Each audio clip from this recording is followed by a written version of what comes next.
You ever look back at someone you liked and think, wait, I ignored 47 red flags because they had a nice smile? Like seriously, the person could reply once every 3 business days, act allergic to commitment, and somehow we still sit there like, maybe they're just busy. No, nobody is that busy. If someone can post 14 Instagram stories but can't reply, hey, congratulations, you are emotionally subscribed to nonsense. And the weird part is, almost everyone falls for the wrong person at least once, sometimes twice, sometimes enough times to deserve a loyalty card. So why do we do it? Why do smart people suddenly become detectives, therapists, and clowns the moment they catch feelings? That's what we're talking about today. See, most people think attraction is logical, like you carefully choose someone based on personality, compatibility, emotional maturity, but real life doesn't work like that. Your brain sees one attractive person who laughs at your joke, and suddenly it's like, yes, this is the future parent of our children. Meanwhile, the person literally forgot your birthday. The truth is, we don't fall for people because they're right for us. We fall for people because they trigger something inside us. Sometimes it's excitement. Sometimes it's loneliness. Sometimes it's childhood trauma wearing a leather jacket. And the most dangerous people?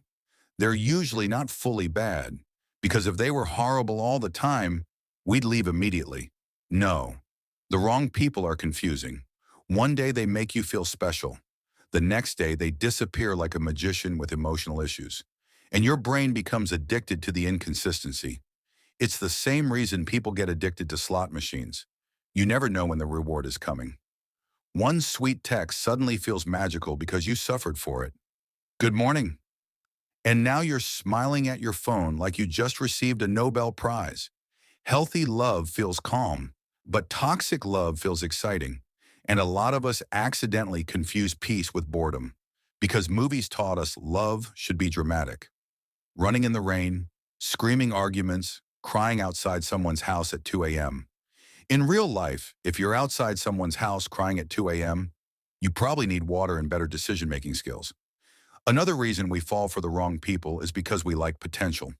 Oh, this one is dangerous. We meet someone and think, they could be amazing. Could be. Potential has destroyed more relationships than bad personalities. You start dating someone for who they might become instead of who they already are. He's immature now, but he'll change. She ignores me now, but deep down she cares. Meanwhile, deep down, she's probably watching Netflix peacefully. People rarely fall in love with reality. They fall in love with imagination, and imagination is undefeated. Then there's loneliness. Loneliness can make the bare minimum look romantic. Someone says, "Did you eat today?" And suddenly you're planning wedding outfits. When you've been emotionally starving, crumbs feel like a full meal. That's why people stay in bad relationships longer than they should. Not because they're weak, because being alone feels scary. And honestly, modern dating doesn't help either. Dating apps turn people into online shopping. One tiny inconvenience, and people act like customer service. Oh no, they use too many emojis. Next, everybody wants connection, but nobody wants vulnerability.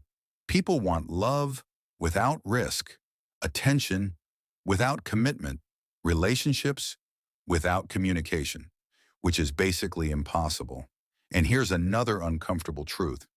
Sometimes we chase people who don't choose us because we think winning them will prove our worth. That's why rejection hurts so much. It's not just losing a person. It feels like losing validation. You start asking questions like, what's wrong with me? Meanwhile, the actual issue might simply be incompatibility. Not every rejection is proof you're unlovable. Sometimes two people just don't fit. A fish would fail a tree climbing contest too. That doesn't mean the fish is useless.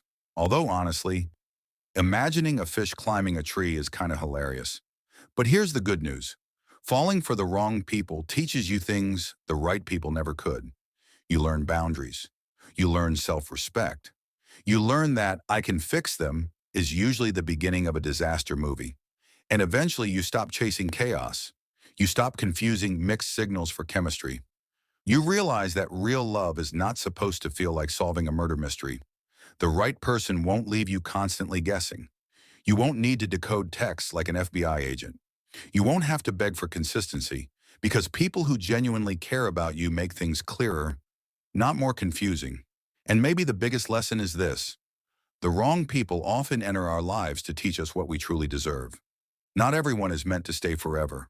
Some people are life partners, some are life lessons, and unfortunately, some are just emotional Wi-Fi signals. Strong connection for 2 weeks, then suddenly gone. So if you've ever fallen for the wrong person, congratulations. You're human. Messy, emotional, hopeful human. And honestly, that's not something to be ashamed of. Just don't let temporary feelings convince you to permanently lower your standards.